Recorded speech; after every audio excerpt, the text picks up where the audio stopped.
Well, one thing for certain is conservative evangelicals cannot have another election where we sit back and say, well, I guess it's the lesser of two evils, because every time that happens, it's because we didn't do anything during this very critical primary time. We sat on our hands, we listened to the polls, and we waited until it was too late, and we said, well, this is what we have. No, we had something else, but everybody elected to sit and do nothing. This is a critical time for our nation. The primary is so critical. I said that during the last election in Virginia when I felt we had to replace Eric Cantor. And I said, look, we've got to get involved in the primaries. And so we need to be involved. Christian evangelicals, conservatives need to be involved now. Let's not wait until we sit back and say, I wish we would have had. Well, it's one of the failures that we've seen among the evangelical community.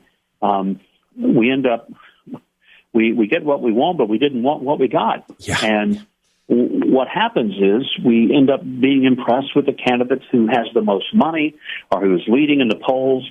And what we need to be asking is, who best represents the principles, the values, and the commitment by conviction and experience and by proven record of what's important to us?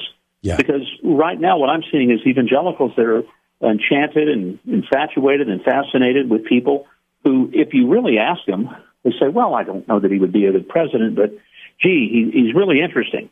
Well, I'm thinking this is your children's and grandchildren's future we're talking about. So we might be thinking about not picking the candidate that we think is most likely to win, because that's like going to the casino. We need to be picking the candidate that we believe best represents our convictions. That's how God chose leaders. And God, when he chose David to be king, he didn't look and say, who's the strongest, who's the tallest, who's the oldest. He looked and said, who has my heart? That was his criteria. It needs to be our criteria.